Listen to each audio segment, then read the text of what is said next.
हमने कल पढ़ा था प्रकाश संश्लेषण। प्रकाश संश्लेषण कहाँ होता है? पौधे के हरे भाग में। पौधे का हरा जो पौधा होता है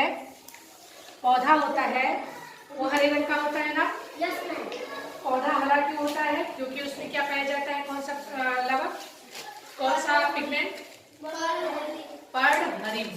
पर्णहरिम की वजह से पौधे क्या होते हैं? हरे दिखाई देते हैं, पत्तियां हरी दिखाई देती हैं, और इसी में होता है प्रकाश संश्लेषण। प्रकाश संश्लेषण के लिए पौधे कौन सी गैस खींचते हैं?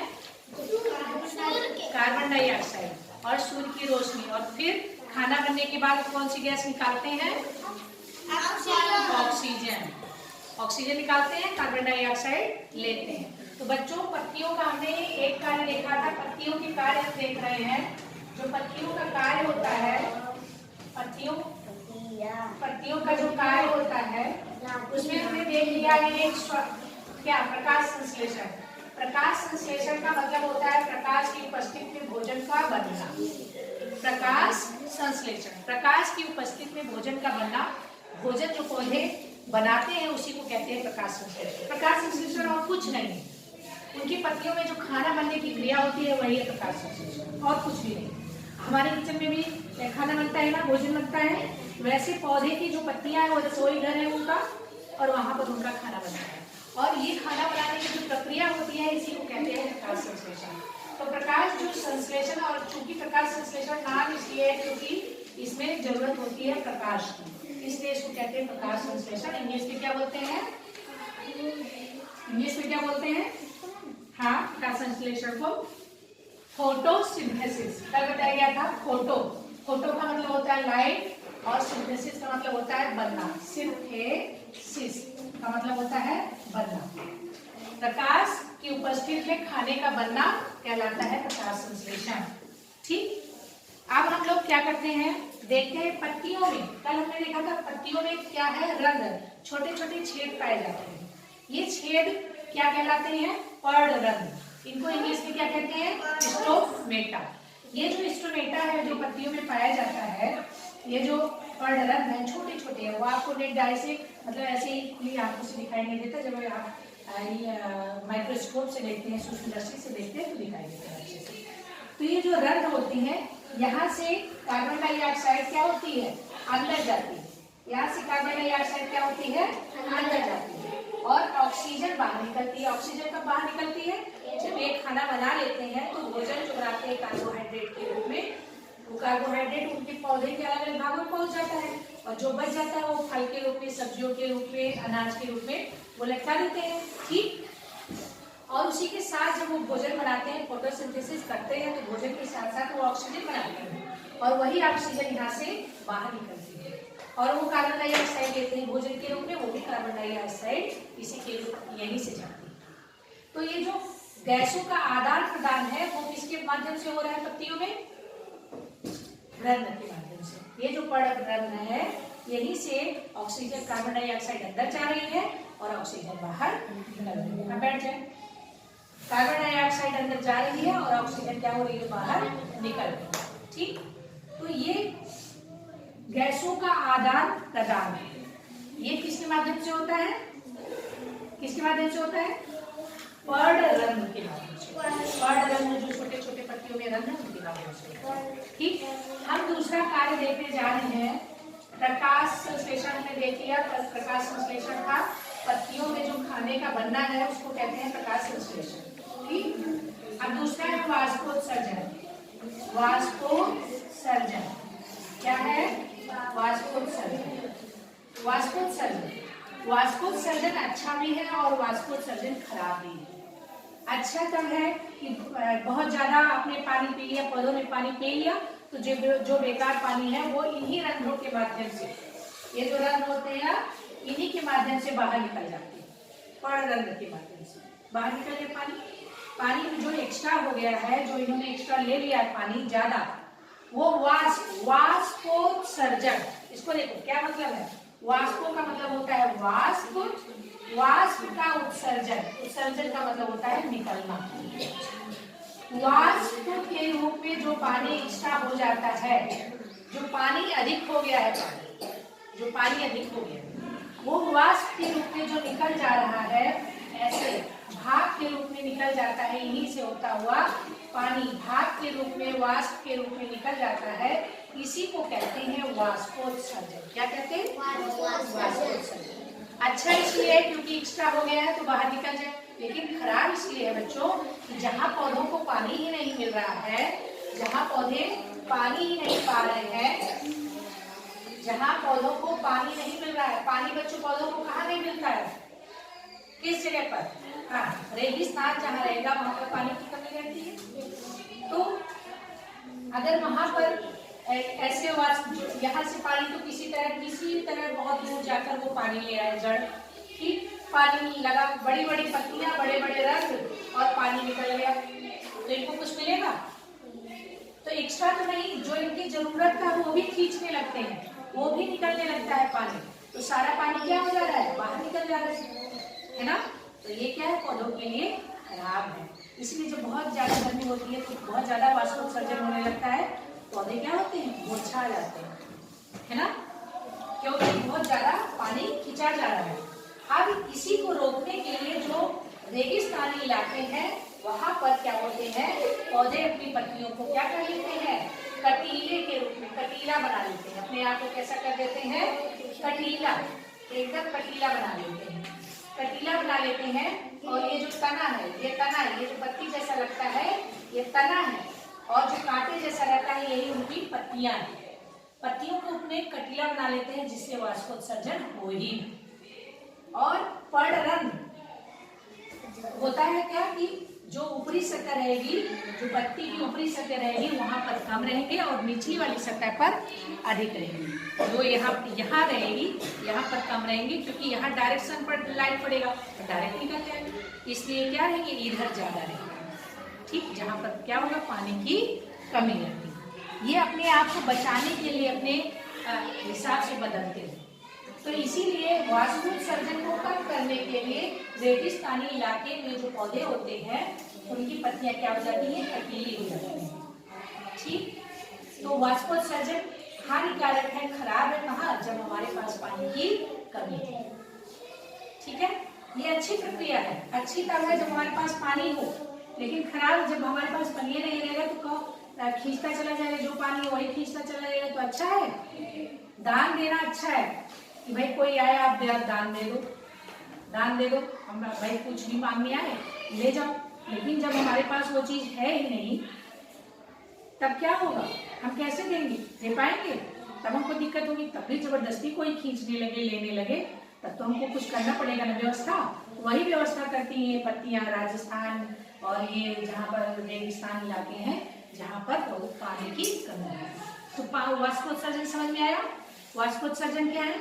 एक वाष्प के रूप में जो पानी है उसके निकलने की प्रक्रिया है। वाष्प उत्सर्जन, वाष्प का निकलना, वाष्प के रूप में पानी का निकलना क्या कहलाता है? जब पानी को गर्म करते हो तो क्या हो जाता है? भाप बन जाता है ना, भाप बनकर उड़ जाता है, वही भाप कहलाता है वाष्प। तो ऐसे ही वाष्प के रूप में, और इन्हीं रंध्रों, इन्हीं जो छोटे छोटे छिद्र हैं, इन्हीं के माध्यम से जैसे कार्बन डाइऑक्साइड और ऑक्सीजन निकल रही थी और जा रही थी, वैसे ही ये भी पानी वाष्प के रूप में, भाप के रूप में, गैस के रूप में निकल जाता है। समझ में आ गया वाष्पोत्सर्जन? तीसरा क्या पढ़ना है हम लोगों को? तीसरा पत्ती में क्या होता है? पत्ती में एक काम हो रहा है प्रकाश संश्लेषण, प्रकाश संश्लेषण खाने का बनना, वाष्पोत्सर्जन जो एक्स्ट्रा पानी है, अधिक पानी है, उसका भाप के रूप में बाहर निकल जाए। तीसरा क्या है? श्वसन। तीसरा है बच्चों श्वसन। श्वसन का मतलब होता है श्वसन क्रिया। क्या होती है बच्चों? श्वसन क्या होता है? श्वसन क्रिया क्या होती है? सांस का लेना, सांस से ऑक्सीजन को लेना, ये होती है श्वसन क्रिया। तो हम लोग अगर श्वसन क्रिया कर रहे हैं तो पौधे श्वसन क्रिया कैसे करते हैं? क्या उनके पास नाक है? तो क्या उनके पास दिल है? वो श्वसन क्रिया कैसे करते हैं? उनको भी तो ऑक्सीजन चाहिए। उनको ऑक्सीजन किस लिए चाहिए? उनको भी तो ऊर्जा की जरूरत है। उनका जो कार्बोहाइड्रेट है वो कैसे टूटेगा? उनको भी तो ऊर्जा की जरूरत है। कहाँ गया वो? उनको भी तो जरूरत है ऊर्जा की, तो उनको भी तो श्वसन करना है। तो उनको श्वसन करने के लिए क्या उनके पास नाक है बच्चों? क्या उनके पास दिल है? क्या कोई और अंग है? तो उनके पास भी पत्तियों में है ये पर्णरंध्र। ये क्या है? पर्णरंध्र। और यही से वो क्या करते हैं, कार्बन डाइऑक्साइड तो लेते ही हैं, ऑक्सीजन भी लेते हैं। ऑक्सीजन लेते हैं और कार्बन डाइऑक्साइड ऐसा नहीं है कि वो नहीं छोड़ते हैं, वो भी कार्बन डाइऑक्साइड छोड़ते हैं। पौधे, सभी मनुष्य, सभी जीव कार्बन डाइऑक्साइड लेते, ऑक्सीजन लेते हैं श्वसन क्रिया के लिए और कार्बन डाइऑक्साइड छोड़ते हैं, लेकिन उनके पास हमारे जैसा नाक तो नहीं है। फिर कैसे होता है? तो ये पर्णरंध्र, इन्हीं के माध्यम से ऑक्सीजन आती है और कार्बन डाइऑक्साइड चली जाती है। अब लोग कहते हैं कि ये कार्बन डाइऑक्साइड, कोई ये नहीं कहता है कि ये कार्बन डाइऑक्साइड छोड़ते हैं, आप ही मैडम कह रही हैं। पौधे को ऑक्सीजन देते हैं, हमेशा से हमको यही बताया गया पौधे ऑक्सीजन देते हैं। पौधे ऑक्सीजन देते हैं, ज्यादा देते हैं। देखो बच्चों, सब जब आप लोग रात में सोते हो तो कहा जाता है कि पेड़ के नीचे मत सो, पेड़ के नीचे मत सो। पेड़ के नीचे सोना रात में नुकसानदायक है, क्योंकि प्रकाश संश्लेषण कब हो रहा है? सूर्य का जब प्रकाश है दिन में, और प्रकाश संश्लेषण में निकल रही है ऑक्सीजन बाहर, ऑक्सीजन बाहर निकल रही है ना, और कार्बन डाइऑक्साइड ले रहा है, तब तो वहां का वातावरण बड़ा साफ है, क्योंकि जब पेड़ के नीचे तुम दिन में बैठ रहे हो तो प्रकाश संश्लेषण हो रहा है। कार्बन डाइऑक्साइड जो तुम छोड़ रहे हो वो भी पेड़ ले रहा है, जो वो छोड़ रहा है वो तो ले ही रहा है, और आसपास का जो कार्बन डाइऑक्साइड है वो भी ले रहा है, और छोड़ क्या रहा है? ऑक्सीजन, शुद्ध गैस, शुद्ध हवा। तो आसपास शुद्ध हवा है, लेकिन हो गई है रात। रात में क्या कर रहा है? रात में तो खाना बन ही नहीं रहा है, पत्ती रानी सो गई है, खाना बना नहीं रही है, खाना बन नहीं रहा है, लाइट है नहीं, मतलब गैस हो गई है खत्म। गैस कौन दे रहा है? ऊर्जा कौन दे रहा है? सूर्य। गैस हो गई है खत्म, पत्ती रानी हो गई है सो। अब क्या होगा? खाना कैसे? ऑक्सीजन तो मिल नहीं रहा, ऑक्सीजन मिल नहीं रहा उस समय पेड़ के नीचे, लेकिन कार्बन डाइऑक्साइड तो निकल ही रहा है। कार्बन डाइऑक्साइड तो उस समय रात है, जब रात है तो कार्बन डाइऑक्साइड तो निकल ही रहा है ना पेड़ के द्वारा। जब वो श्वसन कर रहा है हमारे जैसा, जब उसमें भी श्वसन हो रहा है तो उसमें भी कार्बन डाइऑक्साइड निकल रहा है। लेकिन दिन में क्या होता है कि कार्बन डाइऑक्साइड निकलती है, लेकिन उसी के साथ ऑक्सीजन भी निकलती है, तो ऑक्सीजन ज्यादा निकलती है, कार्बन डाइऑक्साइड कम ही निकलती है, तो अपने कार्बन डाइऑक्साइड को लेती रहती है, और आसपास के भी कार्बन डाइऑक्साइड को लेती रहती है, तो ये पता ही नहीं चलता। लेकिन रात में देखो सिर्फ कार्बन डाइऑक्साइड निकल रही है, ऑक्सीजन तो निकल रही है। तब रात में चूंकि खाना नहीं बन रहा है, तब यहाँ क्या होगा? रात में इसीलिए कहा जाता है कि तुम भी कार्बन डाइऑक्साइड निकाल रहे हो, खूब खर्राटे मार के कार्बन डाइऑक्साइड निकाल रहे हो, पेड़ भी खर्राटा ले रहा है, कार्बन डाइऑक्साइड निकाल रहा है, और आसपास का वातावरण क्या हो गया? सब में कार्बन डाइऑक्साइड, जहरीली गैस फैली हुई है। सो रहे हो, सोते सोते ऊपर प्रस्थान, घुटन होने लगेगी, जी घबराने लगेगा, क्योंकि हमें चाहिए ऑक्सीजन और ऑक्सीजन नहीं है।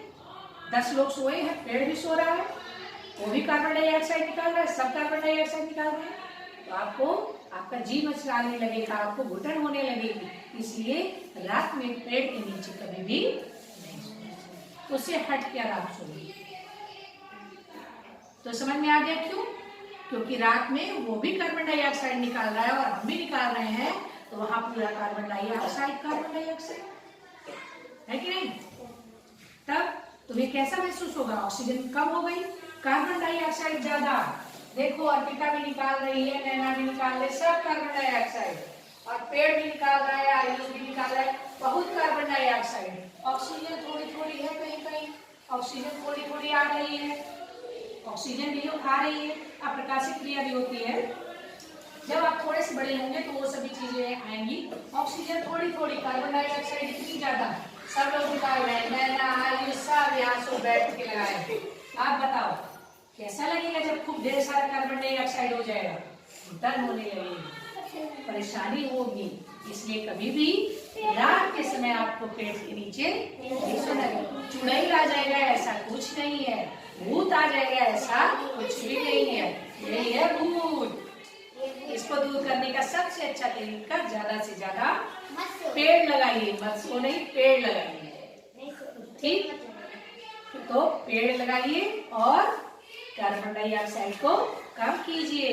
पेड़ कितना अच्छा है, तुम्हारे लिए भोजन भी दे रहा है। अगला टॉपिक है, आओ जाने इन पौधों की विशेषता। वैसे हमने पढ़ाया, फिर एक बार बताते हैं।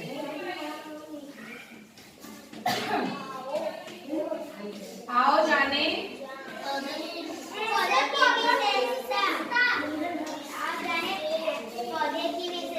पौधे की विशेषता। कौन नहीं जानता?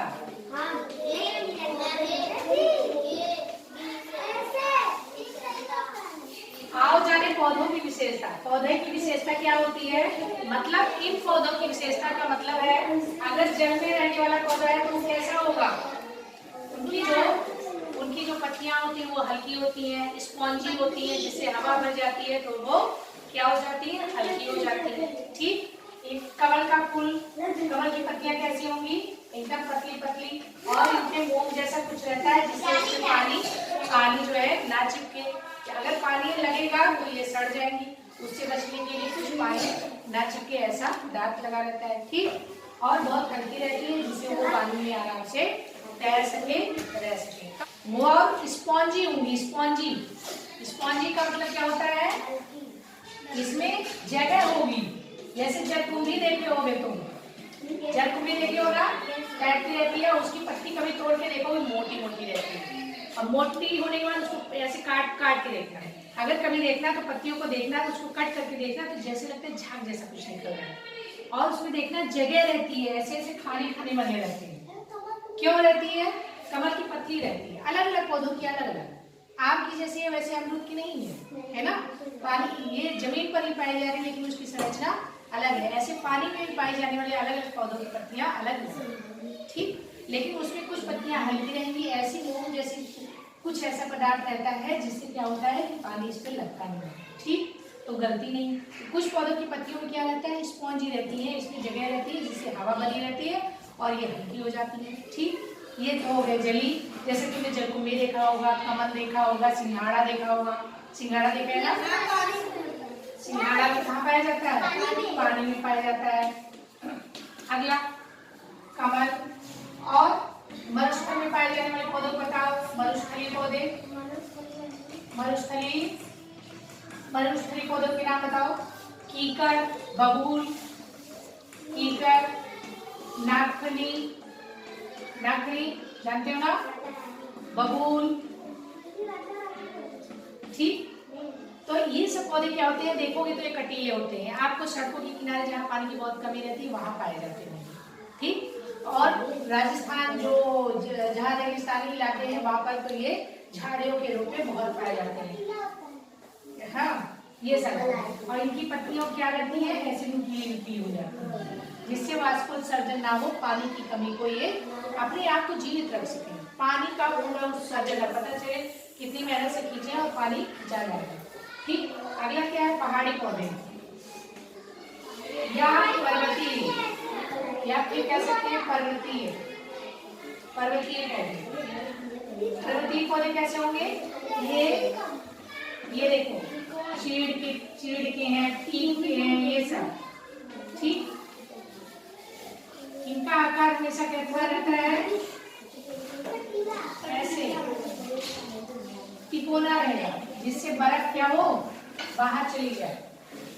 ठीक। और इनकी जो पत्तियां रहती हैं वो भी पतली पतली रहती है और बड़ी तीखी रहती है, सुई की तरह एकदम नुकीली रहती है, जिससे बर्फ रुके ना, हवा से फटे ना, छटे ना, इस तरह से। ठीक। जैसे क्रिसमस ट्री भी देखा होगा तुमने, चीड़ देखा होगा। ठीक। बांज का पेड़ होता है उधर पहाड़ों में, पानी को बहुत ही ज्यादा रोके रखता है, पहाड़ों को स्लाइड नहीं होने देता है। ठीक। बहुत सी खासियत होती है। ठीक है। तो ये सब आपने पढ़ लिया। पहाड़ी पौधे अलग होते हैं, ये सारे पौधों के बारे में जान लिया आपने। और अनुकूलन में हमने जाना कि अपने आप को बचाने के लिए ऐसा करते हैं। तो ये चैप्टर हो गया फिनिश।